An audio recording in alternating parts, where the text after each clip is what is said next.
Hi everybody, this is Katje. Welcome to my YouTube channel. I want to wish everybody a happy Halloween a little bit early because Halloween will be coming later this week on Thursday. So I'm really looking forward to that. That's one of my favorite holidays. And in honor of Halloween, what I'd like to do tonight is finish the story that I began telling last time. It's kind of a spooky story called The Corn Witch. And tonight I'm wearing a kind of autumnal outfit in honor of Halloween and in honor of my story. It's good to see all of you again. Thank you for joining me. And I hope everybody's having a good evening and enjoying the lovely fall weather. I hope at least wherever you are in the country or in the world, the weather's nice. I know there's been some rough weather in some places, so I wish all those people safety and everything like that. But what I want to do tonight is tell my story, finish my story. So let's get down to that. And let me sort of pick up where I left off. Let me begin by giving a brief summary of the story up to this point. So remember that the story was about a farmer who had a large corn farm, and he had been very successful for many years there. He was married, he had a wife, 7 sons, and a baby girl, a daughter, an infant daughter. So what happened is that one summer there was a terrible, terrible drought. There was no rain, and all the corn that had sprouted in the spring dried up very quickly, and so it was apparent to the farmer that he wasn't going to have any kind of a harvest that year, and he wished that he would have one. He began to yearn for some kind of solution to that. So remember that towards the end of the summer, getting on into harvest season, there were 3 nights in which he heard this very strange cackle out in the woods. And so he went out each of the 3 nights. The first night he found a campfire, the remains of a campfire with some burned animal bones in it. Then when he came back the second night, he found not just these kinds of burned bones, but there was also a note that someone had left him instructing him to go to a cave a little bit deeper in the forest, which he did on the 3rd night, where he came across this very strange man with yellow skin and blue eyes, 2 blue pupils in this eye and 2 blue pupils in this eye, so it was the 4-eyed man. And the 4-eyed man promised the farmer that he would have a luxurious and abundant harvest if he would simply follow his instructions, sign the book, or make this agreement, and that as long as he was able to harvest all of the corn that the 4-eyed man would give him by the end of the harvest, all of the corn that grew in the field, the farmer would be able to keep all of the harvest, and he would have a very bountiful harvest. On the other hand, though, if for some reason the farmer were not able to harvest all of the corn that grew in the field, then the farmer would have to give the 4-eyed man, the corn witch, he would have to give the corn witch his only daughter. So the farmer agreed to this arrangement, signed the book, and then returned to his farmhouse and went to bed. And then the next morning when he got up, the cornfield had grown overnight. It was a magnificent harvest. The corn was already ripe, and so the farmer summoned his 7 sons to begin picking this bountiful corn harvest.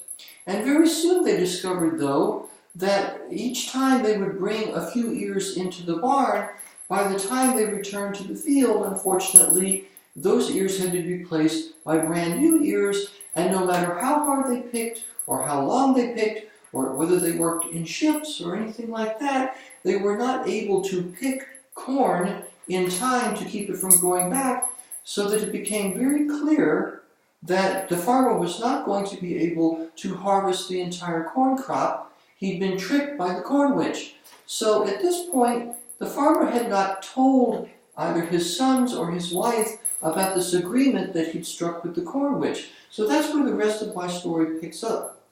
So now the farmer told his wife and his sons about this very strange encounter he'd had in the woods with the corn witch.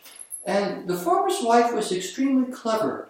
She had seen a lot of things. When she was a very young girl, she had been lost in the forest one time for a long time, for actually a week or so before she showed up. and she never told anybody anything about what she had seen or experienced in the forest, but there was a kind of common suspicion that maybe she knew more about things in the forest than the rest of the people did. So as soon as the farmer told his wife about this bargain he struck with the corn witch, she came up with an idea about how to turn things around.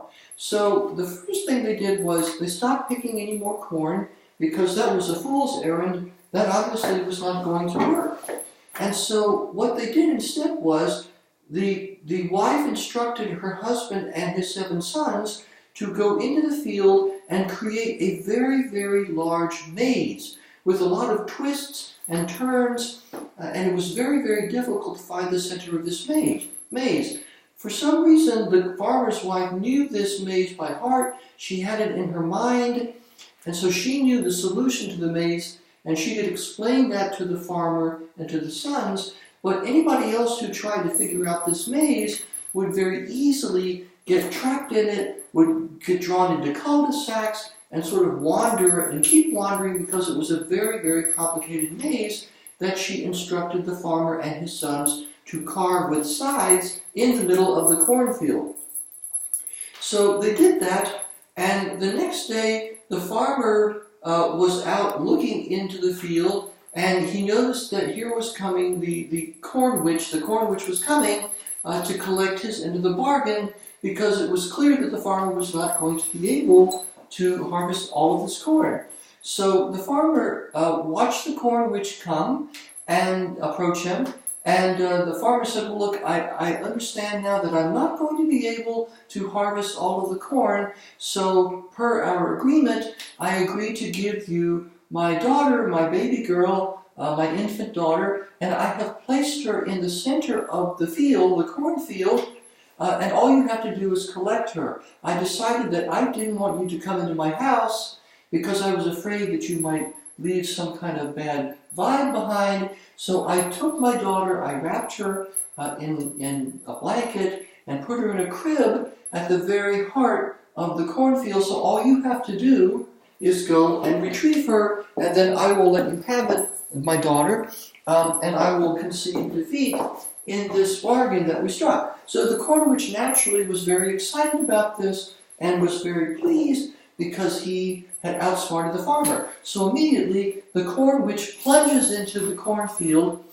in order to retrieve his prize. And it becomes apparent very, very early on that there's a path in the cornfield that twists and turns and that actually is a maze. So the corn witch was fascinated by this. The corn witch liked riddles and paradoxes and puzzles, and so the corn witch became engrossed in this attempt to, find his way through the maze, and presumably the infant daughter of the farmer would be at the heart of the maze, so that as soon as the corn witch solved the maze and reached the center, he would find the daughter, and then he would just return and go back to his secret cave or his secret realm, wherever it is he came from, and he would have the girl.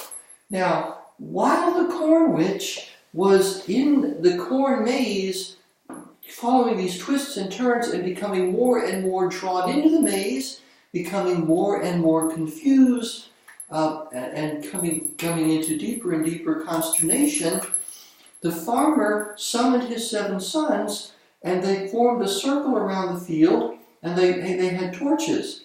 They immediately proceeded to light the cornfield, because it was corn, but it was still fairly dry, and to make matters even more, make the cornfield even more flammable, they had doused the corn plants around the perimeter of the field and on into it a little bit with kerosene and gasoline. And so after they had done that, they proceeded to light the cornfield afire in this circle all around it, and very quickly the entire field began to burn from the outside inward. And in fact, before the corn witch had gone into the maze, the farmer had instructed his sons, under the directions of the wife, to sprinkle gasoline and kerosene carefully up and down the stems of the plants all throughout the maze, which they did. And the corn witch was so engrossed in trying to figure out the maze that he didn't even notice the smell of the kerosene or anything like that, because he wanted to figure out the puzzle.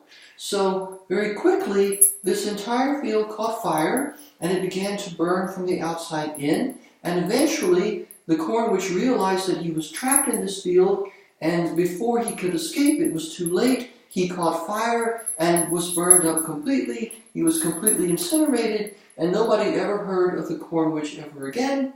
Of course, the farmer had not placed his infant daughter in the center of the corn maze. This was a trick that the farmer and his wife and his 7 sons had played on the corn witch. And in this way they turned the tables on the corn witch, so that finally the farmer was able to escape from this terrible bargain that he had struck from out of fear or the desire to have a bountiful harvest, this terrible bargain that he had struck with the corn witch. Now the end of the story is that eventually the fire in the cornfield died down, and it went out, and nothing was left but these smoldering ashes that were very, very rich in nitrogen. And so eventually the fire went out, leaving nothing but these ashes, and the rains came and soaked these nitrogen-rich ashes into the soil, so that the next year, when the farmer planted corn, he had a bountiful harvest that year, but in that time he received a bountiful harvest through completely legitimate means, without making a deal with the corn witch or anything like that. And fortunately, in the interim, to get himself and his family through the winter, his friends and neighbors had enough corn stored in their barns to help feed the farmer and his family, so that they were able to survive the winter and the early spring until the farmer could plant a new corn crop, which, thanks to the nitrogen-rich soil created by the burning of the old field and the burning of the corn witch, yielded a bountiful corn harvest. And so after that, the farmer and his wife, his 7 sons, and his infant daughter, who grew up to be a beautiful girl, all lived happily ever after. That's the story of the corn witch. So that's my Halloween story, and I hope that you enjoyed it. I really like Halloween. It's a really wonderful holiday. I hope that we'll have some more trick-or-treaters this year. I bought a small pumpkin that I'll make into a jack-o'-lantern, and I'll buy some candy. But unfortunately, we don't have too many trick-or-treaters, so we'll have to see how things go this year. But I'll let you know how it went maybe next time. And until then, this is Katje wishing everybody a peaceful and a restful and an enjoyable good evening. I wish everybody a wonderful Halloween. I hope you all have a lot of fun. Be safe, be good to each other, be kind to one another. That's the most important thing. Until next time, this is Katje wishing everybody a good night. Thank you so much for joining me. I really do appreciate it. Take care. Bye-bye.